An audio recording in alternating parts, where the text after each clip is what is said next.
Thank you, Pastor. What an introduction. Well, let's go back to the beginning, at least the beginning of my, what we now call Planet X.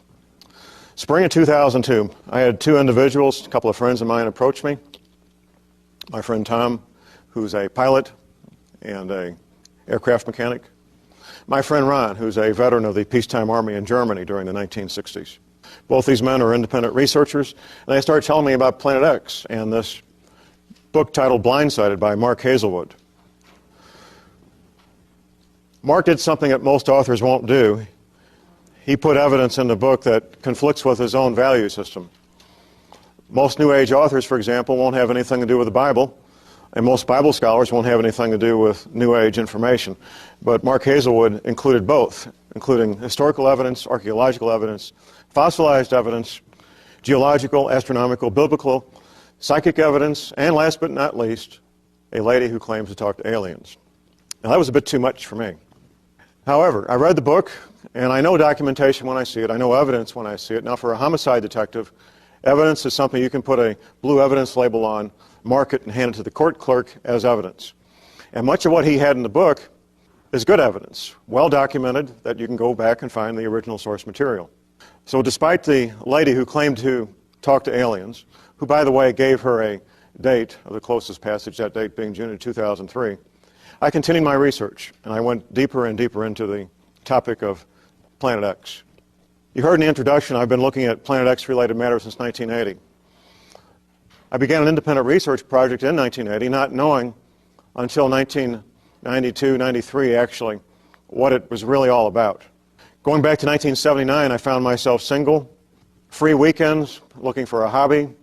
I'd been out of the Army for 9 or 10 years, and I decided to go back in the Army Reserves as a Green Beret and let your tax dollars pay for my weekend fun. It seemed like a good deal to me.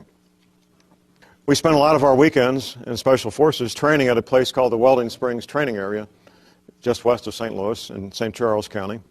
And along about 1980, the Department of Energy announced a Superfund cleanup project out there to clean up nuclear waste. Now, that was my first red flag because of the following. We guys in the Army knew that the military had been working with nuclear material out there for decades. So the men I worked with, on their own, without even telling the Army, they went to the trouble to get radiation detection equipment, and when we'd go out there training, they would routinely check out the training area to make sure there wasn't anything, because they didn't want to have kids with flippers instead of arms. It seemed like a good idea at the time. Point being, they never found any nuclear material. Barely anything above natural background radiation. Over the years, I watched this Department of Energy become a fairly good-sized project. They drug in the job trailers. They built about 15,000, 17,000 square feet of administrative buildings. Sometimes I would go by and photograph the names of the subcontractors at the front gate. At any government construction site, they always list the names of all the subcontractors at the front gate. One name happened to catch my eye one day, Worldwide Telecom. I didn't recognize that as a local business. So I submitted a Freedom of Information Act request to the Department of Energy, the contract specifications for Worldwide Telecom, along with 2 other requests for an engineering firm and a survey company. A few weeks later, I get a response back in the mail. The contract specs for the engineering company and the survey company, and a letter denying that Worldwide Telecom was even a subcontractor out there. And that kind of got my attention, so I went to a friend of mine who I thought might know who these people were. And he says, John, here's the deal. Now, this is in St. Louis. He says, so, first of all, they're headquartered in New Jersey. If you were going to build a brand new Pentagon, these are the people you would hire to put in the telecommunications. So that brought up even more questions. Under another Freedom of Information Act request, I asked how many phone lines they had out there at this construction site. The answer came back a couple of weeks later, 500 telephone lines. That sounded a bit large to me, so I talked to some contractor friends of mine, engineers who had spent 30 and 40 years in commercial construction, asking them what the largest number of phone lines they ever saw at the biggest construction site in their 40-year career of working commercial construction work, things like Boulder Dam and so forth. 50 phone lines at the largest construction site they ever saw in their 40-year career. Over the years, I interviewed different men who were working there, surveyors. I found out that everything was compartmentalized. They'd bring in one crew of surveyors to do a little section, another crew for over here from a different company, and a third and a fourth and so forth. Compartmentalized. I interviewed an engineer that worked out there This was just fairly recently. And she was telling me, she's an electrical engineer, she couldn't understand the level of confidentiality and secrecy at a no big deal construction site. How there were certain areas that were completely off limits unless you had a certain pass and a certain badge. I talked to a man who was working on concrete out there. He said, John, I never in my career put titanium flakes in concrete before. So all in all, what we came to find out, looking at the infrastructure, the communications, the power that was going in there and still going in there, the water, fresh water, sewage treatment, and so forth, all this being underground, is that they were building a command and control center where hundreds of men and women, and their families if necessary, could live, work, play, have microwave pizza, and watch movies for years if they needed to. A very large, self-contained complex. I knew that quite a long time ago, but I couldn't make the connection. It appeared to be very military on one hand, but it wasn't the military. So it was kind of a big question mark. What I did come to learn, however, is that Superfund cleanup projects amount to a bottomless pit of unaccountable money. There's very few people that understand the technology of cleaning up nuclear waste. Very few. And even less understand how much it costs or how long it takes. The attitude of the congressman appropriating the money is, how much money do you need? Do you need another 10 million? How long will it take? Take as long as it takes. We want this stuff out of here. No matter how much it costs or how much it takes, we will give you as much money as you need.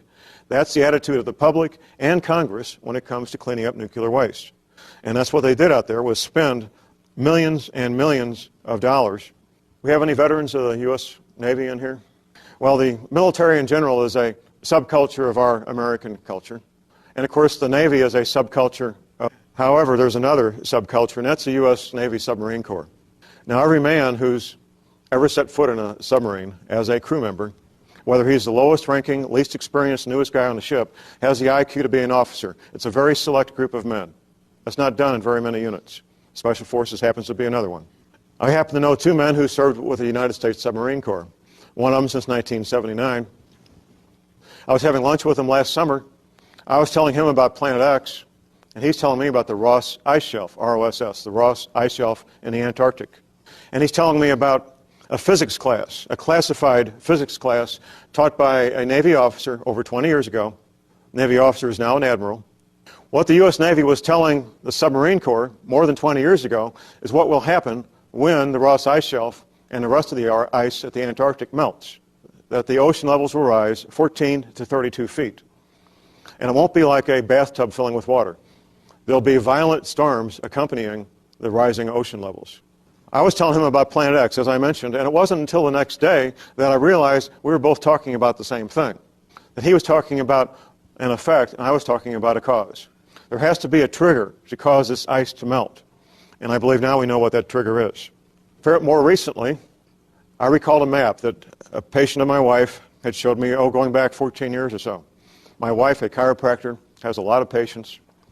One of them brought in this map that was prepared by Gordon Michael Scallion, a map that was alleged to be what North America looks like after these waters come up and land has raised and land has sunk beneath the ocean. At the time, I looked at this map and I thought to myself, this is a very nice, full-color fantasy, and this lady needs a tinfoil hat real bad. That was my thought. I didn't have anything else to correlate it to. More recently, however, I remembered this map, and I looked it up on the internet, a small version, about 4 by 5 inches, and I emailed it to my friend in the Submarine Corps. However, I remembered this map, and I looked it up on the internet, a small version, about 4 by 5 inches, and I emailed it to my friend in the Submarine Corps. He emails me back, and he says, John, it's pretty accurate. It's just about exactly what the Navy told us this is going to look like, except most of Wisconsin's gone, according to the Navy, and it's not on this map. Now, this map shows large portions of the United States being underwater. Parts of the East Coast, about half of Florida, most of Louisiana, an inland sea, according to both the Navy and my friend, stretching from the Great Lakes to Hudson Bay, uninterrupted. Mississippi River, coming up from what used to be New Orleans, almost up to Memphis, 5 to 10 times wider than it is now. A couple of months ago, I was a lecturer at a college class, along with another gentleman who spent 20 years in military intelligence with the Air Force. This gentleman did a 3-year tour of duty with the Submarine Corps. Well, dinner afterwards, and I bring up the topic of the Ross Ice Shelf. His wife's sitting next to me, and he starts telling me about what he knew about the Ross Ice Shelf, basically parallel to what my friend told me a few months previously. Then his wife pipes up and says, well, when it came time to retire, the gentleman was working in the Pentagon. They could move anywhere in the United States. They'd been a military family for 20 years and were used to living all over and had friends literally all over the country.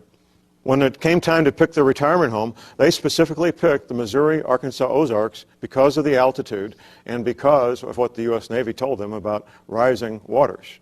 My friend also, that I had lunch with last year, he also picked the Arkansas Ozarks because of what the U.S. Navy told him in classified briefings about rising water. Being on the road the past week, I've bumped into a number of people who know the zip codes just because they sell insurance, for example. A lot of records are kept by zip codes. And there is a noticeable increase of military retirees living in the zip codes that comprise the Missouri, Arkansas Ozarks, especially Navy veterans. For those who need a little more evidence they can get their arms around, the Pentagon issued a report in October 2003. I need to read this to you because you can't possibly memorize something as convoluted as this. It's titled, An Abrupt Climate Change Scenario and Its Implications for United States National Security, October 2003, commissioned by the United States Defense Department, authored by Mr. Schwartz and Mr. Randall. What these authors say in this report is that global warming should be taken out of the area of being kind of a routine scientific debate and put in the area of a clear and present national security matter. That abrupt climate change may occur in the not-too-distant future. Not decades in the future, in the not-too-distant future, causing longer, harsher winters in America, massive droughts turning farmland into dust bowls, and forest. Now you may say to yourself, John, it sounds like you're talking about global warming. You might recall that global warming became an issue about 1985. Now by 1985, the government knew full well what would be happening 20 years later. They knew the events that would be occurring and why they would be occurring. And they knew they needed a cover story to keep everybody calm and peaceful, going to work every morning, paying their mortgage, and being good little citizens. So the cover story they decided on was global warming. And it's been very effective. And here's the way I break it down. These percentages, or my percentages, are not from any scientific study or anything, but I've chosen these as representative of what I feel has been going on here for a while. About 49.5% of the population believes global warming is a clear and present danger, putting the earth at risk, putting animals and plant life at risk, and human beings at risk of harm. And that is caused by that knucklehead next door in his SUV, human activity. That's about 49.5% of the adults. Another 49.5% of the adults believe one of the two things. Either that global warming isn't happening at all and isn't real, or that it's kind of a naturally occurring, slow-moving event, and it won't do any harm, and there's nothing we can do about it anyway. That's the other 49%. That leaves 1%, ladies and gentlemen. That's you in the audience. That's you folks watching this tape. The 1% who actually get their news someplace other than television news, who take the time to actually read books and look for alternative news on the internet or on shortwave radio. That's 1% or less of the adults in this country. Maybe 1.5%, because according to the American Library Association, 3% of the adults in this country have a library card, and half of them use their library card for light entertainment reading, leaving about 1.5% that both have a library card and use it for something other than light entertainment reading. The deception continues. I have a current issue of The Economist magazine published in London, and they have an article, not an interview, but an article written by the Prime Minister of England, Mr. Tony Blair. You might imagine that if you're the Prime Minister of England and you're writing an article that's going to be published in the most respected magazines on the planet, it's going to be edited, and reviewed for content, for legality, for scientific accuracy, and of course for grammar. This temperature rise has meant a rise in sea levels. Current tense. One is talking about sea levels rising right now, because they are rising right now. If it continues as predicted, it will mean hundreds of millions of people increasingly at risk from flooding, and climate change means more than warmer weather. It means extreme, increasingly unpredictable weather events, rainstorms, droughts, heavy human and economic cost. Now, of course, this was written prior to many of the events that we're now aware of happening. The lead time typically for a magazine like this is several months. Here's what's going on with the weather right now. You may not be aware of. This has never happened, ladies and gentlemen. It is surviving the winter and coming up the next spring and growing even more. This has never happened anyplace. At the same time we're having snowfall in Las Vegas, they're canceling dog sled runs and contests in Alaska because they don't have enough snow. Things are getting very, very bizarre. Global warming issue has been very effective in keeping people in the dark as to exactly what's been going on. Got a few Bible quotes here for you folks. Joshua 10:13 talks about the sun standing still. Now up until fairly recently, and I mean within the last 55, 60 years since about 1950, how the sun could possibly stand still. Bible scholars referred to Joshua 10:13 as a metaphor. Typically, Bible scholars do that. If they don't understand this stuff, they say, well, it's a metaphor. It really means something else. Well, about 1950 or so, the concept of a pole shift became apparent to scientists, and they understood how the Hebrews in the Sinai desert could look up and see the sun not moving. For the 19th century before that, they couldn't. If you were standing at the right place on the planet and the pole was to shift, the sun would have the appearance of standing still in the sky. Another researcher, about the same time, Dr. Velikovsky, Emmanuel Velikovsky, nobody had done previously. He did research comparing what the men studying the ancient Chinese had written and the men studying the ancient Mayans had written. People who live in Scandinavia, ancient folks had written, both of whom had, all those ancient cultures had written records and calendars. Velikovsky reasoned that if the Hebrews standing in the Sinai desert saw the sun standing still, then the Chinese must have saw it not come up the next morning when it was supposed to. Keeping in mind the Chinese had written records and had calendars, and you could line up the Hebrew calendar and the Chinese calendar to compare them if you knew what you were doing. And guess what, ladies and gentlemen? On that date in history, when the Hebrews in the Sinai desert saw the sun stand still, the Chinese saw the sun not come up. The Bible means what it says, and it's 100% accurate. Exodus 16:31. Now this all happened shortly after Moses made his exodus. The Hebrews in the Sinai desert would wake up every morning and they would find substance of a certain color, of a certain substance, and a certain taste lying on the ground that they could pick up and eat. As it turns out, other cultures who had written records and calendars all left written records attached to the same dates, where every morning they could go out and pick up a substance of the same color and the same consistency and the same taste and eat it in China, in South America, and in Scandinavia. What we believe manna from heaven was carbohydrates in the atmosphere that would condense when the sun hit it. It would fall to ground, and you could pick up and eat it. Once again, the Bible being verified by other written records all over the planet of that same substance being there. Isaiah 24:1. Behold, the Lord maketh the earth empty, and maketh it waste, and turneth it upside down, and scatter abroad the inhabitants thereof. That sounds like a global earthquake to me. That sounds like a very good description of a global earthquake. Isaiah 24:20. The earth shall reel to and fro like a drunkard, and shall be removed like a cottage. Once again, ladies and gentlemen, what appears to be an excellent description of a very large global earthquake. Right there in the Bible, waiting for you to read it and look at it yourself. When I first heard this story about Planet X, and I read Hazelwood's book, one of the first things I did was approach a friend of mine who has privileged access to certain government agencies. And I said, can you check this out? I'd appreciate it.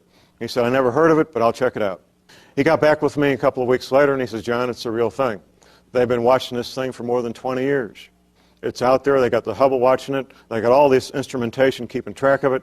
It's got a 250,000-mile debris field on either side of it. When I say a debris field, I mean rocks the size of pickup trucks and rocks the size of Rhode Island. Big rocks and little rocks. It's traveling in a cloud of red dust, which means when we finally are able to see it, it'll probably duplicate what was seen by ancient peoples as being a red cross in the sky. The red dust will refract the light and make it appear to be a red cross in the sky. Both my private sources and NASA that Planet X is 3 to 5 Earth masses large. And Moon and the Stars. About 1979, they sent the Pioneer space probe looking for this thing, and here's why. Astronomy uses a lot of instrumentation. They use telescopes in the visible light spectrum, telescopes in the infrared light spectrum, telescopes in the ultraviolet light spectrum, and radio telescopes. They take all this imaging, and this is where astronomy gets down to what's really important, that's mathematics. They use mathematics to determine how big these objects are, how far away they are, how fast they're traveling, how far apart they are from each other. Pioneer space probe determined all those things, and they've been watching it very carefully. They've determined that this object is on an elliptical orbit. That means it goes way out. When I say way out, It takes 1,800 years to go out and 1,800 years to come back that we're used to, Neptune, Saturn, and so forth. They make more or less a circular orbit. Some of them tend to be a bit elliptical, but pretty much circular. This planet has been the object of a lot of government building shelters, like what I described, all over the United States. And they are, in fact, shelters for high-ranking government officials, immediate families, including their adult children. And all of us have heard about the great earthquake of December 26 and the tidal wave tsunami that followed. Most of us know that it was supposed to be the greatest earthquake since the Prince William Sound earthquake in 1964 off the coast of Alaska. But we hear these numbers about the Richter scale. And a lot of people don't understand what the Richter scale is, and I'll try to explain it in terms that you can all understand. I was in front of an audience in Detroit the other night, and I first asked if there were any self-employed people in the audience. We had several, and I picked one out, and I said, "Sir, I will offer to work for you for 40 hours. You only need to pay me for 30, and my wages for my first hour will be 1 penny, and my wages for the second hour will be 2 pennies. My third hour will be 4 pennies, and if you will agree to double my wages until I get to 30 hours, I'll work that extra 10 hours for free." By the time you're to 30 hours, ladies and gentlemen, doubling that penny, you're about $4 million. It's a logarithmic scale. The Richter scale is a logarithmic scale. Every 1/10 of a point, starting at point 1, doubles the power, doubles the intensity. So when you go from 5 to 6, for example, you've got 1,000% more power. 5.1, 5.2, and so forth. What happened on December 26 literally shook the planet. Some scientists made the reference that it rang the earth like a bell. There's been some speculation that it may have been man-caused. However, it was predicted by at least 2 sets of scientists I know of. Some Indian scientists predicted the earthquake several days before it happened based on a modality involving planetary alignment. And a gentleman named Stan Deyo predicted the earthquake on December 23rd based on his observation of ocean temperatures. Now, anybody can do this. There are sensing devices in the oceans all over the planet. They feed into satellites. They feed into the internet. You can sit in the comfort of your home and do this any place you have internet access. He saw something in his 9 years of research he had never seen. He saw all along that 600-mile fault drastically increasing temperatures on one side of the fault, drastically decreasing temperatures on the other. It is denser and therefore more heavy. When he saw that temperature difference along that fault, that's when he issued his warning, because he knew that was probably going to trigger an earthquake. And of course, it did. I need to explain a little bit more about what Planet X is. We've kind of been dancing around the topic here a little bit. Every 3,600 years, which has both the characteristics of a planet and the characteristics of a comet, comes through our solar system. It's well documented in the Bible, fairly well documented around the time of Moses' exodus out of Egypt. The following things, all of them can happen, or some of them. Global warming, melting polar ice, rising ocean levels, possibly a pole shift, drastic climate changes, storms with torrential rains, 200-mile-an-hour winds, meteor strikes, volcanoes, earthquakes, tidal waves, land masses rising from the ocean, land masses sinking from the ocean. And I'm going to go over some of these things in detail. Power grids being shut down, satellite communication disruptions. We know that because of the solar activity. Now, to a certain extent, we're already seeing most of these things already happening. There's little doubt that global warming is now taking place. I think even the strongest doubting Thomases now believe that is the case. I was reading in the Smithsonian Magazine recently about a small island nation that is losing a lot of square feet almost every day due to rising ocean levels. Meteor strikes. Apparently there's been a lot more of them through history than we were ever aware of. I'm a Missouri resident, and I managed to live 55 years without knowing we had a 12-mile diameter meteor crater in Missouri, which just happens to line up with a whole string of meteor craters. If you start at the meteor crater in Arizona, that's the old Route 66 tourist attraction, and connect the dots, connect the meteor craters, they string all the way across the United States. Fairly large meteor craters.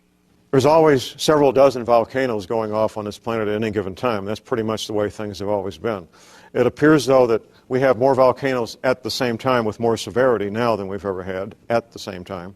It wasn't so long ago, a couple of years ago, when if there was a foot of rain, it was major news. It was really major news. Now it's become almost routine. 12 inches of rain has become something that still makes the news, but hardly like it did before. On my speaking tour, I was up in parts of the Northeast, especially Detroit, where the largest power outage in the history of this country knocked out power. The government's explanations got to the point where nobody was trusting or believing what they said. First they said it was Canada was the reason. Canada let us know real quick that they weren't the reason. Then they said it was a squirrel. Then they said it was a stick. Then they said something happened in a power plant in Ohio. And I don't think we still know to this day exactly why the power went out to all those millions of people. We do know, however, solar activity, solar flares, can knock out power grids. That's well documented that they can do that. We need to talk a little bit about Alaska. I was just reading a New York Times article. It's been published several years ago, back in 2002. And the details, as they say, is where the devil is. The details are in the devil. The engineers that are in charge of maintaining the Trans-Alaska pipeline, 800 miles long, they're having to do a lot more work these days, and I'll explain why. There's a term that the Alaskans are using now called referring to the trees up there frequently as the drunken trees. As the permafrost is melting, the roots of these trees go down to the permafrost and they stop. Now with the permafrost melting, the trees are toppling over, and the natives are calling them the drunken trees. Which brings us to the Alaskan pipeline and the entire man-made infrastructure in Alaska. Every man-made structure in Alaska, whether it's the pipeline or buildings, telephone poles, were all built with the underlying engineering principle that the permafrost would always be, as the name implies, permanently frozen. Now that the permafrost is melting, the entire man-made infrastructure up there is at risk. People are having to buy jacks to put under their house because the foundations of their homes are collapsing. Roads are becoming like Six Flags rides. The pipeline has to have continuous surveillance and re-engineering and new concrete being poured and piers being put down to where it finally is solid because the entire Alaskan pipeline was built on top of the permafrost. That's what engineers knew, that's what they were told, and they had no reason to believe otherwise, that the permafrost would be anything other than permanently frozen.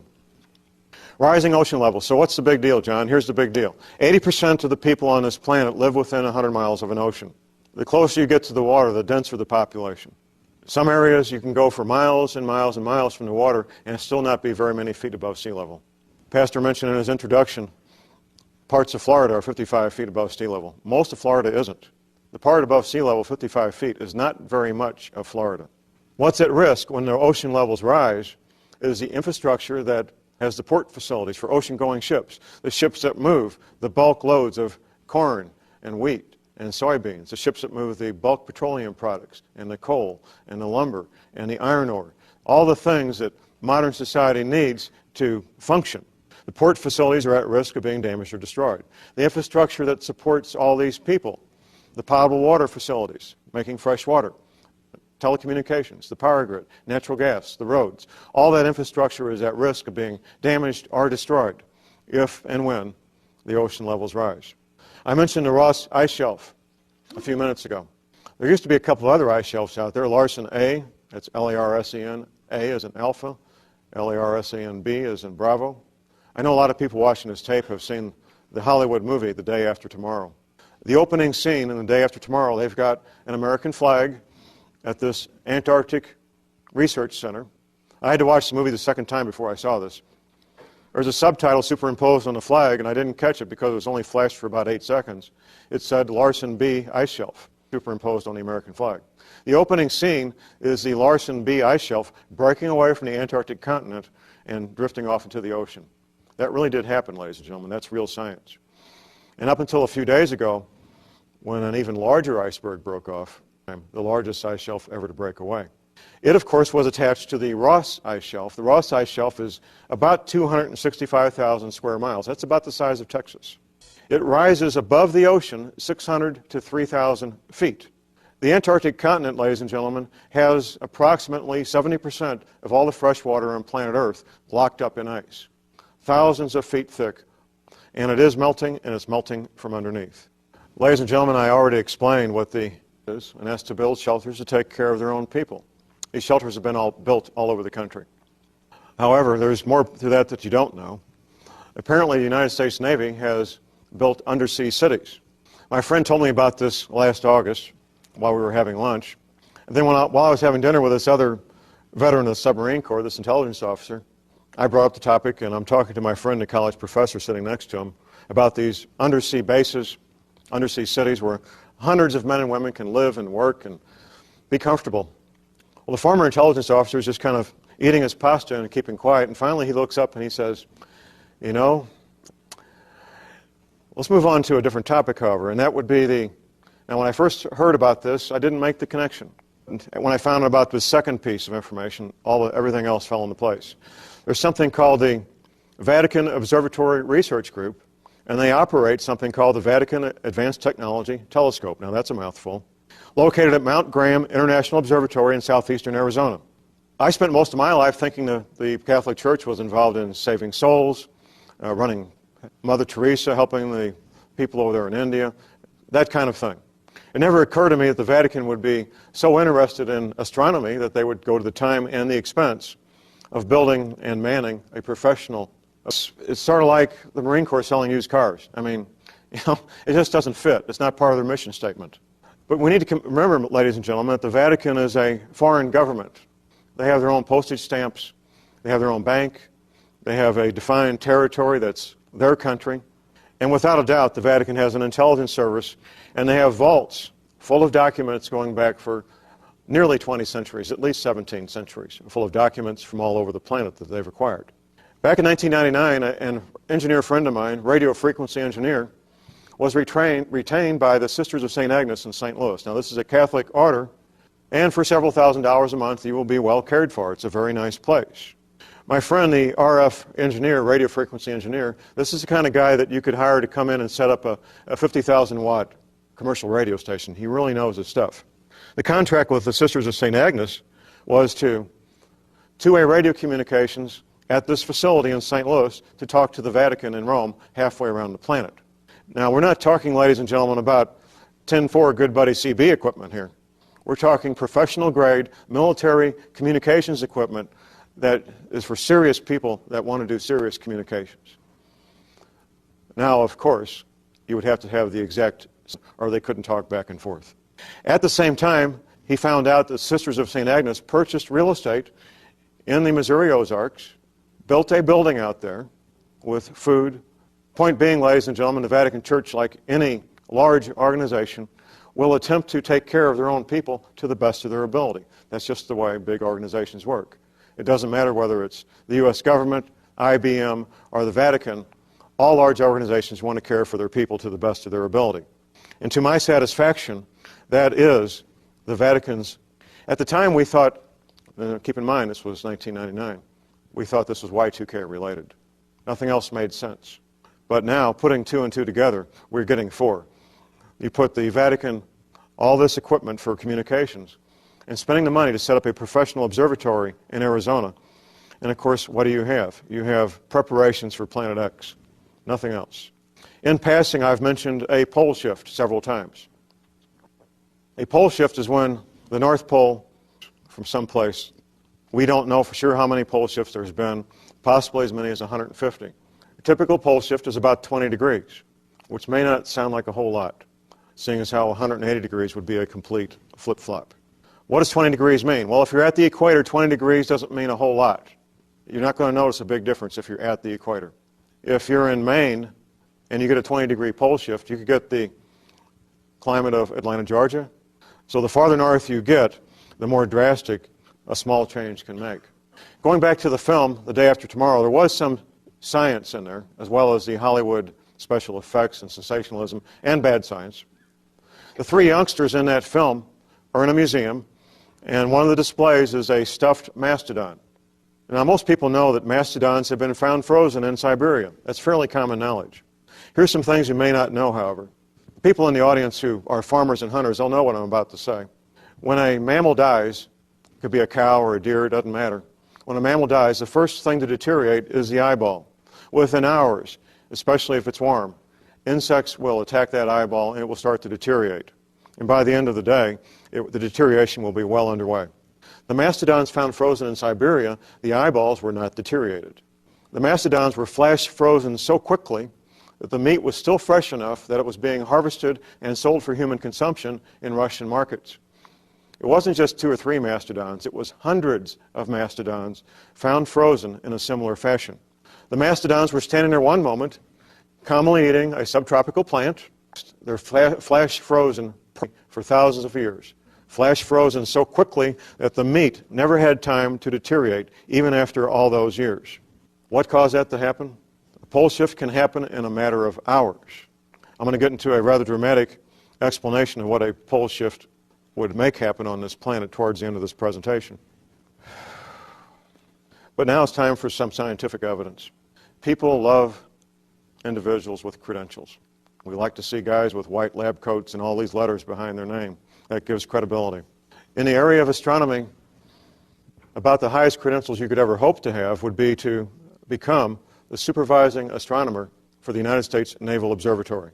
I became aware of an interview with that very man back in 1990, Dr. Robert Harrington, who at the time he was interviewed, and the interview was tape recorded, of course, videotaped, August 30th, 1990, at the time of the interview, in his office at the United States Naval Observatory, he was the supervising astronomer.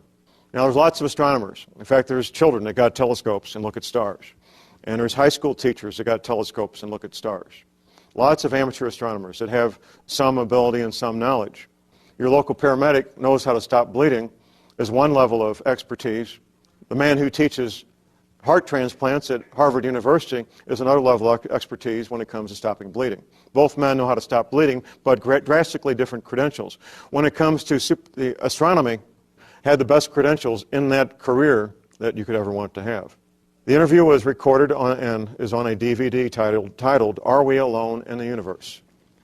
Most of the DVD, Zecharia Sitchin. Now, Sitchin's kind of an unusual guy in himself. You can take one look at Zecharia Sitchin and you say, there's a guy that spent 40 years in a library. He can pick up Sumerian clay tablets and read them like the newspaper. I mean, what a guy. But these last 15 minutes, when he's interviewing Dr. Harrington, are very, very revealing. I'm going to have some quotes here from Dr. Harrington. We've been looking for this thing, the 10th planet, for 12 years, since 1978. We predicted the existence of the 10th planet in 1978. Now, ladies and gentlemen, when the supervising astronomer for the United States Naval Observatory tells you there's a 10th planet, I think you better well be paying attention. Quote Dr. Harrington, if it turns out to be on a 3,600-year orbit, he didn't know the length or the exact structure of the orbit at that time. Professor Harrington again, he believes it has a mass, quote-unquote, a mass of 3 to 5 times the mass of Earth. Dr. Harrington again, perfectly capable of supporting life forms of one kind or another. Dr. Harrington goes on to show a diagram of what he believes to be the elliptical orbit of Planet X. Not long after this interview in 1990, Dr. Harrington announced that he was going to pack up his telescope and go to the Antarctic and look for Planet X. Not long after that, it was announced that he had a fast-acting form of cancer, and he was dead in about 90 days. March 1992 press release from NASA. Unexplained deviations in the orbits of Uranus and Neptune point to a large outer solar system body, 4 to 8 Earth masses on a highly tilted orbit beyond 7 billion miles from the Sun. They went looking for this thing, and they found it. They used their mathematical calculations to determine where this object should be out there, and they sent the Pioneer space probe looking for it, and they found it. Now, NASA's been playing games with us, ladies and gentlemen, for a lot of years here. Sometimes NASA is referred to as never a straight answer, and I think with good reason. I mentioned Dr. Velikovsky a couple of times. Dr. Velikovsky was a medical doctor. He's been deceased for quite a while, probably more than 20 years. He started writing his books about 1950, Earth in Upheaval. I have here in front of me a photocopy of one page of one book. Now, what this one page does is summarize hundreds and hundreds of reports and facts and figures of what happens during a pole shift, based on real research by real scientists, based on digging up evidence that demonstrates what happens during a pole shift. This one page but it paints a very good word picture as to what would happen. Let us assume, as a working hypothesis, that under the impact of a force or the influence of an agent, and the Earth does not travel in an empty universe, the axis of the Earth shifted or tilted. At that, air and water would continue to move through inertia, hurricanes would sweep the Earth, and the seas would rush over continents, carrying gravel and sand and marine animals and casting them on the land. Heat would be developed, rocks would melt, volcanoes would erupt, lava would flow from fissures in the erupted ground and cover vast. It would spring up from the plains and would travel and climb on the shoulders of other mountains, causing rifts and faults. Lakes would be tilted and emptied. Rivers would change their beds. large land areas with all their inhabitants would slip under the sea. Forests would burn, and hurricanes and wild seas would wrest them from the ground on which they grew and pile them branch and root in huge heaps. Seas would turn into deserts, their waters rolling away. If a change in the velocity of the rotation, slowing it down, should accompany the shifting of the axis, the water confined to the equatorial oceans by centrifugal force would retreat to the poles, and high tides and hurricanes would rush from pole to pole, carrying reindeer and seals to the tropics, and desert lions into the Arctic, moving from the equator to the mountain ridges of the Himalayas, and down the African jungles, and crumpled rocks torn from splintering mountains would be scattered over large distances, and herds of animals would be washed from the plains of Siberia. The shifting of the axis would also change the climate of every place, leaving corals in Newfoundland, elephants in Alaska, fig trees in northern Greenland, and luxuriant forests in Antarctica. In the event of a rapid shift of the axis, many species and genera of animals on land and in the sea would be destroyed, and civilizations would be reduced to ruins. Now, 50 years ago, there was a lot of speculation in here as far as the average person was concerned. Civilization slipping into the sea. You know, ladies and gentlemen, since World War II, new sport of scuba diving, which didn't exist prior to World War II, we have imaging techniques to look through the oceans and see what's down there. Just fairly recently, a city was found stretching between the island of Okinawa and the main islands of Japan. We have very large stone buildings. I've seen photographs of some of these buildings with scuba divers next to them. The scuba divers look like little toy soldiers compared to these large stone buildings. Stone buildings have been found under the sea in the Caribbean. The ancient city of Alexandria, Egypt, has been found just off the coast of Egypt in the Mediterranean. And the list goes on and on and on of man-made structures being found under the ocean all over the planet. The bones of animals have been found in caves to their final resting place, but apparently crushed and jumbled together under a huge force, most likely water, crushed and jumbled together. You dig down through the permafrost in Alaska that I mentioned earlier, and you do, in fact, find tropical plants. Christopher Columbus, it's been known, had maps when he went on his journey to find the New World, had maps showing the Antarctic continent. Now, it wasn't until after World War II that we had the imaging technology to see through the ice and tell where the land stopped and the ocean began. Once we had that imaging technology, scientists could prove the accuracy of the maps that Christopher Columbus had in his possession, maps which were made from much older maps. In fact, similar maps were found on dusty shelves in Constantinople. To understand this issue, ladies and gentlemen, you're going to have to do your own homework. The best living scientist that I know on this topic is Professor James McCanney, MS. The two books I most recommend are Planet X, Comets and Earth Changes, and Surviving Planet X Passage. I highly recommend, in addition, Atlantis to Tesla and Principia Meteorologica, that's a mouthful, The Physics of Sun-Earth Weather. I recommend some other books, but those are the main ones. Weather people have been telling you on radio and TV about the weather is only half the truth. What they'll tell you is that all weather on planet Earth is caused by the sun. What they'll tell you is the sun has become a lot more active, and that is true. What they won't tell you, however, is the reason the sun is becoming more active. There's a vast new source of energy interacting with our sun and causing it to become more active. It's been known for a number of decades. Our sun goes through an 11-year cycle of increasing solar activity to a high point for 11 years and then decreasing solar activity for 11 years to a low point about 3 years ago. 3 years ago in this case. And solar activity continues to get higher and higher levels of M-class flares and X-class flares, sunspots, all the things which create the weather that we have on planet Earth. So you would be well advised, all of you out there watching this tape, to do your own homework and come to understand what these issues really are and why our weather is doing what it is doing. One of the things that happened to me when I started researching this will happen to most of you if you don't get this warning first, and that's to not go down the rabbit trail of looking for a date.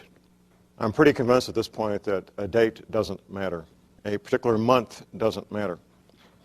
It becomes clear pretty quickly that the two most dangerous points are the closest passage going past Earth into the solar system, past us, behind the sun, and then once again when it comes back out on the other side of the sun. These events have been going on. When I say these events, Earth changes events involving bizarre weather events have been going on now for well more than 2 years, and I fully expect them to go on for several more years. How many more years, I can't say. There will be times when it gets a lot more violent, and there will be times of a bit more peace, I believe. Some people believe that haven't looked at this very carefully, that Planet X may hit the Earth. No, that won't happen. It hasn't happened yet. It's been swinging through every 3,600 years. For the odds of us hitting us are remote, and if it did, we all go to meet Jesus, and that's the end of that, and nothing to worry about. A member of the audience wants to know, how long will it be before millions begin to die? What happened on December 26th, the beginning point of that, I've seen numbers ranging from 250,000 to 500,000 dead right now. Some of these areas are so remote that when a rescue helicopter went to land on one of these islands, it was attacked by natives with bows and arrows.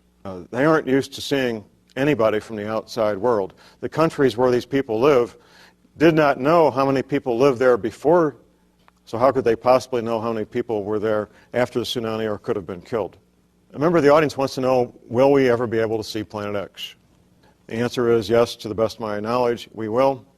Up from the south now, if you say this is the sun, all our planets go around more or less on a flat plane. This planet comes up from the south, from our south pole, goes behind our sun, comes back down. For quite a period of time, you'll be able to see Planet X, probably from your own backyard without any instruments of any kind. Something as large as 3 to 5 times the mass of Earth is something you can't hide. So, ladies and gentlemen, just to recap this portion of it real quick, don't go looking for a date. Don't get too worried about. All right, let's turn to Luke 21:25. I want to show you some things that I believe God has shown me in the Scriptures regarding the end times. And let me just clarify. Based upon the information that John has shown us here, we're going to continue to see more really strange things with the weather. Continue to see the earth begin to fall apart. Because I do not believe God is destroying the earth. I believe the earth is already messed up from the way it was before the fall. And I think God is just restoring all things. I know that the Bible says there's going to be a time when there will be no more sea. I want you to think about this, that we can't even begin to understand how God can do these kind of things. We don't understand, but He has a way, a higher way, a better way, and it's good. It's not bad news. It's nothing to be afraid of. And when everything in the sea dies, that everything, there'll be no more sea. And it says you'll be able to walk across the Euphrates with your sandals on and not get your feet wet. And it says every high place is going to fall. Every valley or every low place is going to raise up. There'll be no more sea. In other words, the earth is going to be a perfect ball. I believe it's going to be better than it ever was in the Garden of Eden. It's going to be like a Garden of Eden all the way around the earth. It's going to be perfect once again. As I was starting to say, I don't think that we can say conclusively that there is a Planet X. I can possibly see of. Stan, are you saying you believe in Planet X? But I know this, something like, but I can say this is going to happen. I can say it's going to be bad for the sinners, and it's going to be good for the kingdom of God. I can say that God is going to supernaturally gather and protect His own in this time of trouble. And the reason He's sending it, if our heart is after this world and the things of this world, then we're not going to like the things that we're going to see. But if our heart is after righteousness, if our heart is after the kingdom of God, if our heart is after souls, understand as we go through this, protect us. I want to say that again. God is going to protect us as we go through these times. It's not going to be as bad as some people think. It's going to be worse. That our God knows how to deliver sinners, and He knows how to deliver the righteous out of the hands of the sinners. He knows how, because we're not appointed to wrath. Okay, now with that in mind, Luke 21:25. And it says, and there shall be signs in the sun. I want you to look at these 4 things. I want you to remember this thing. The most talked about events in all of Bible prophecy. 4 things. The sun, the moon, the stars, and the heavens, or the constellations. 4 things. You'll notice this all through the talk. I also want you to notice the word clouds. Everyone say the word clouds, okay? I want you to notice as we go through this, the clouds, because Jesus is associated. All through this, you're going to notice the sun. And notice as we go through this, the clouds, because Jesus is associated. All through this, you're going to notice the sun, moon, stars. Something happens with the sun, moon, stars, and the heavens or the constellations. And there should be signs. Now, that's not go, that's not stop, that's not yield, that's not one way.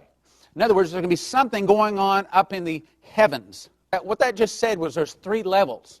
The moon is on one level. The sun is further out. And then even further out than the sun is the stars. So these are signs in 3 levels.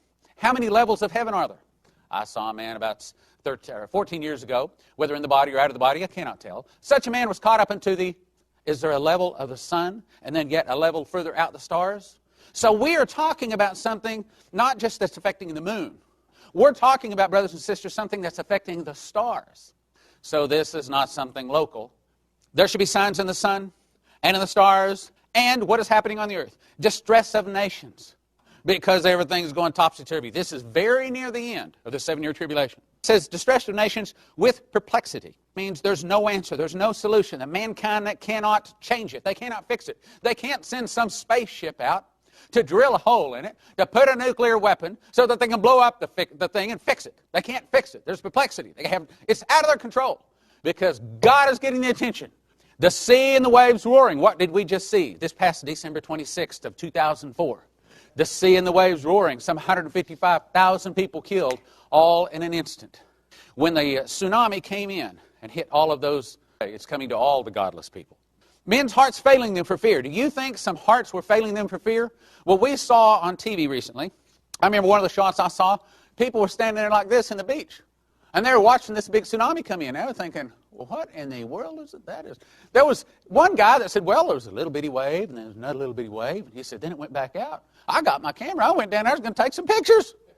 And then all of a sudden, whoosh, here comes this 20-foot wave and washes some places as much as 6 kilometers inland. And it washed in, grabbed everything, people, buildings, boards, cars, buses, and then pulled them and said that it went way out. You could see way down into the ocean because the whole earth was wobbling. And it says in there that it moved some of the islands as much as 25. It said that it actually made the earth, that the earth actually wobbled. It said that it moved the North Pole, the breaking of the water. We'll get into that in just a minute. Men's hearts failing them for fear and for looking after those things which are coming upon the earth. Now, why is God doing this? Men's hearts failing them for fear for looking after those things which are coming upon the earth, for the powers of heaven. And then shall they see the Son of Man coming in the cloud with power and great glory. And when these things begin to come to pass, and I believe that just happened, when these things begin to come to pass, draweth nigh. In other words, soon Jesus is coming. I believe that there's a strong possibility that what just happened, a picture of a woman having a child. In here that Sunday right after that, I was preaching on this, and right in front of our congregation. 1 Thessalonians 5:3 says, for when they shall say peace and safety, sudden destruction shall come upon them as travail upon a woman with child. Travail upon a woman with a woman with child. Now, to the congregation I said, and what is that event that begins the woman's travail? I said, well, pains, some said contractions. And then my wife said, you can have pains before? Have we had pains before? Yes, we've had. You can have contractions before? Had Oklahoma City, we've had Waco, we've had 9/11. We've had contractions before. We've had pains before. Is when the water breaks. Things that we've never seen in our lifetimes before, never in recorded history. We're going to start seeing those kind of things come to pass, if that was the water breaking. And the easiest of the contractions take place when the woman's labor. I said, ladies, help me out. And do they get her and closer as it's time for the birth? I said, I believe what that tsunami, 2004, is saying, because Jesus, and this is not from somebody calculating it out, saying Jesus is coming. This is not from some intellect. This is God saying, I am sending my son soon. Now, here's the next question. Gestation, well, about 9 months. Isaiah 24 says, behold, the Lord maketh the earth empty. Matthew 24 says that unless Jesus returns, why is he going to kill off millions and millions of people when the wayward prodigal son interested in going back home to the father? That he started realizing he needed his father. And that's what God is doing. He is laying stripes upon the back of the sinners. And maketh it waste. Sit upside down and scattereth abroad the inhabitants thereof. Real interesting how God has supernaturally, I believe, shown me a couple of things on TV. I saw a special, something like the Discovery Channel or something like that. And they were in Hawaii, where there's active volcanoes right now. And that lava is bubbling out of those volcanoes right now. And they said that when it bubbles out, and they solidify, and they're aimed that direction. In other words, probably what happened in the flood is the North Pole was the South Pole, North Pole, vice versa. And what the Bible says is they're going to do this. Again, that's what it's saying. Put it upside down and scattereth abroad the inhabitants thereof. And it shall be as with the people, as with the maid, so with her mistress. As with the lender, so with the borrower. As the taker of usury, one with the giver of usury. Every person on earth is going to go through this labor of pain, thus saith the Lord. There is no pre-trib rapture that's going to get you out of it. You will, as they return the wayward child, back to the prodigal father. All people go through this. The land shall be utterly emptied, utterly spoiled, for the Lord hath spoken his word. See, this world, this earth that we have right now, that is all messed up, all full of sin. I mean, look at our bodies. We can barely live 70 years. These bodies were originally designed to live forever. We have pain in childbirth. We have to till the soil. It's not bad news, it's good news, but it's going through some trouble because we have to learn not to sin. The word languisheth and fadeth away. The haughty people of the earth do languish. Defiled unto the inhabitants thereof, because they have transgressed. Here it is. Changed the ordinance. Curse devoured the earth, and they that dwell therein are desolate. Therefore the inhabitants of the earth are burned. How can you burn everybody on earth? How in the world can you burn? Well, the Bible says that horrible malignant sores will break out on people towards the end of the tribulation. They're burned. Few men left. The city of confusion. That's why God calls us Babylon, because we opened our borders to all kinds of other gods. And in the president's inauguration speech, he mentioned the Quran. Open, equal. You see, they want all gods to be equal. All pathways to God. No. City council, and I said here in town, they were thinking about coming up and passing a law that you cannot discriminate against gays and homosexuals.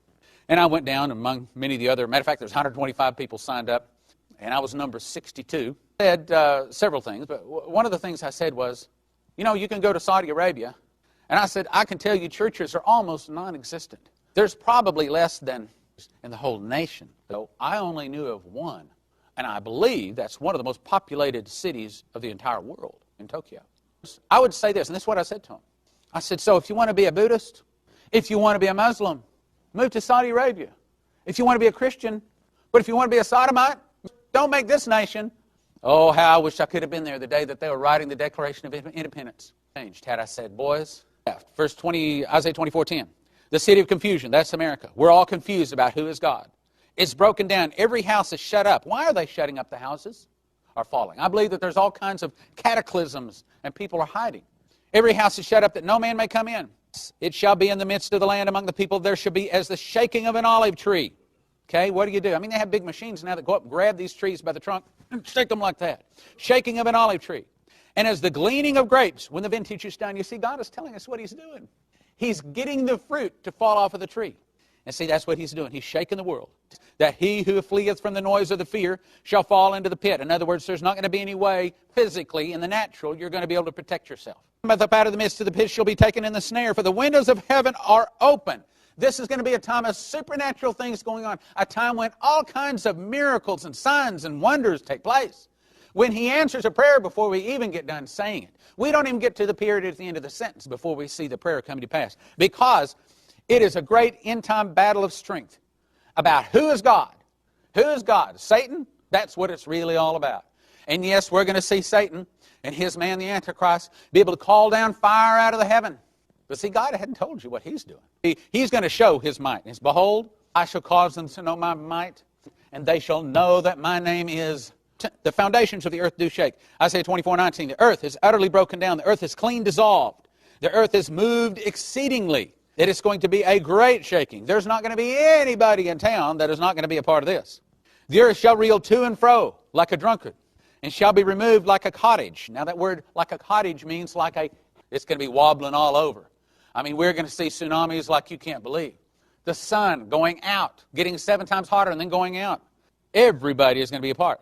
And the transgression thereof shall be heavy upon it, and not rise again. In other words, this will fall, and it will not rise again. Then he will make a new heaven. It will come to pass that day that the Lord shall punish the host of the high ones that are on high. In other words, the leaders of the New World Order, the leaders that have corrupted and destroyed the earth. As Henry Groover was shown one of his visions. Gather sinners into cities marked for destruction. To supernaturally gather, he gathers the sinners for protection, he gathers the wheat or the righteous into cities marked for protection. He's going to gather the sinners into the pit. I remember when I was, March of 1988, when I was driving Dimitri Duduman and his grandson and interpreter Michael Boldea around. For 2 weeks I drove him around where he spoke and gave his testimony, and I told him the name, it's Kaw River, Missouri River, whatever river it was. We'd look at the sign. Sometimes we had even turn around, look at the sign back behind us, see the name of the river. And after a couple of days of this, finally I said, why do you ask the name of the river every time we pass it?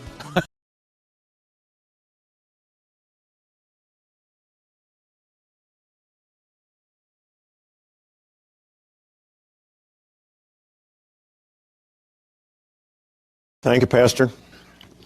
What an introduction. Well, let's go back to the beginning, at least the beginning of my, what we now call Planet X. Spring of 2002, I had two individuals, a couple of friends of mine, approach me. My friend Tom, who's a pilot and an aircraft mechanic. My friend Ron, who's a veteran of the peacetime army in Germany during the 1960s. Both these men are independent researchers, and they started telling me about Planet X and this book titled Blindsided by Mark Hazelwood. Mark did something that most authors won't do. He put evidence in the book that conflicts with his own value system. Most New Age authors, for example, won't have anything to do with the Bible, and most Bible scholars won't have anything to do with New Age information. But Mark Hazelwood included both, including historical evidence, archaeological evidence, fossilized evidence, geological, astronomical, biblical, psychic evidence, and last but not least, a lady who claims to talk to aliens. Now, that was a bit too much for me. However, I read the book, and I know documentation when I see it. I know evidence when I see it. Now, for a homicide detective, evidence is something you can put a blue evidence label on, mark it, and hand it to the court clerk as evidence. And much of what he had in the book is good evidence, well documented, that you can go back and find the original source material.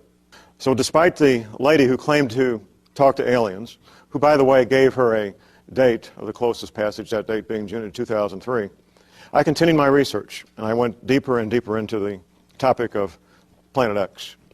You heard in the introduction, I've been looking at Planet X-related matters since 1980. I began an independent research project in 1980, not knowing until 1992, 93 actually, what it was really all about. Going back to 1979, I found myself single, free weekends, looking for a hobby. I'd been out of the Army for 9 or 10 years, and I decided to go back in the Army Reserves as a Green Beret and let your tax dollars pay for my weekend fun. It seemed like a good deal to me. We spent a lot of our weekends in Special Forces training at a place called the Welding Springs Training Area, just west of St. Louis in St. Charles County. And along about 1980, the Department of Energy announced a Superfund cleanup project out there to clean up nuclear waste. Now, that was my first red flag because of the following. We guys in the Army knew that the military had been working with nuclear material out there for decades. So the men I worked with, on their own, without even telling the Army, they went to the trouble to get radiation detection equipment, and when we'd go out there training, they would routinely check out the training area to make sure there wasn't anything, because they didn't want to have kids with flippers instead of arms. It seemed like a good idea at the time. Point being, they never found any nuclear material. Barely anything above natural background radiation. Over the years, I watched this Department of Energy become a fairly good-sized project. They drug in the job trailers. They built about 15,000, 17,000 square feet of administrative buildings. Sometimes I would go by and photograph the names of the subcontractors at the front gate. At any government construction site, they always list the names of all the subcontractors at the front gate. One name happened to catch my eye one day, Worldwide Telecom. I didn't recognize that as a local business. So I submitted a Freedom of Information Act request to the Department of Energy, the contract specifications for Worldwide Telecom, along with 2 other requests for an engineering firm and a survey company. A few weeks later, I get a response back in the mail. The contract specs for the engineering company and the survey company, and a letter denying that Worldwide Telecom was even a subcontractor out there. And that kind of got my attention, so I went to a friend of mine who I thought might know who these people were. And he says, John, here's the deal. Now, this is in St. Louis. He says, so, first of all, they're headquartered in New Jersey. If you were going to build a brand new Pentagon, these are the people you would hire to put in the telecommunications. So that brought up even more questions. Under another Freedom of Information Act request, I asked how many phone lines they had out there at this construction site. The answer came back a couple of weeks later, 500 telephone lines. That sounded a bit large to me, so I talked to some contractor friends of mine, engineers who had spent 30 and 40 years in commercial construction, asking them what the largest number of phone lines they ever saw at the biggest construction site in their 40-year career of working commercial construction work, things like Boulder Dam and so forth. 50 phone lines at the largest construction site they ever saw in their 40-year career. Over the years, I interviewed different men who were working there, surveyors. I found out that everything was compartmentalized. They'd bring in one crew of surveyors to do a little section, another crew for over here from a different company, and a third and a fourth and so forth. Compartmentalized. I interviewed an engineer that worked out there, This was just fairly recently. And she was telling me, she's an electrical engineer, she couldn't understand the level of confidentiality and secrecy at a no-big-deal construction site. How there were certain areas that were completely off limits unless you had a certain pass and a certain badge. I talked to a man who was working on concrete out there. He said, John, I never in my career put titanium flakes in concrete before. So all in all, what we came to find out, looking at the infrastructure, the communications, the power that was going in there and still going in there, the water, fresh water, sewage treatment, and so forth, all this being underground, is that they were building a command and control center where hundreds of men and women, and their families if necessary, could live, work, play, have microwave pizza, and watch movies for years if they needed to. A very large, self-contained complex. I knew that quite a long time ago, but I couldn't make the connection. It appeared to be very military on one hand, but it wasn't the military. So it was kind of a big question mark. What I did come to learn, however, is that Superfund cleanup projects amount to a bottomless pit of unaccountable money. There's very few people that understand the technology of cleaning up nuclear waste. Very few. And even less understand how much it costs or how long it takes. The attitude of the congressman appropriating the money is, how much money do you need? Do you need another 10 million? How long will it take? Take as long as it takes. We want this stuff out of here. No matter how much it costs or how much it takes, we will give you as much money as you need. That's the attitude of the public and Congress when it comes to cleaning up nuclear waste. And that's what they did out there, was spend millions and millions of dollars. We have any veterans of the U.S. Navy in here? Well, the military in general is a subculture of our American culture. And of course, the Navy is a subculture. However, there's another subculture, and that's the U.S. Navy Submarine Corps. Now, every man who's ever set foot in a submarine as a crew member, whether he's the lowest ranking, least experienced, newest guy on the ship, has the IQ to be an officer. It's a very select group of men. That's not done in very many units. Special Forces happens to be another one. I happen to know two men who served with the United States Submarine Corps, one of them since 1979. I was having lunch with him last summer. I was telling him about Planet X, and he's telling me about the Ross Ice Shelf, ROSS, the Ross Ice Shelf in the Antarctic. And he's telling me about a physics class, a classified physics class taught by a Navy officer over 20 years ago. The Navy officer is now an admiral.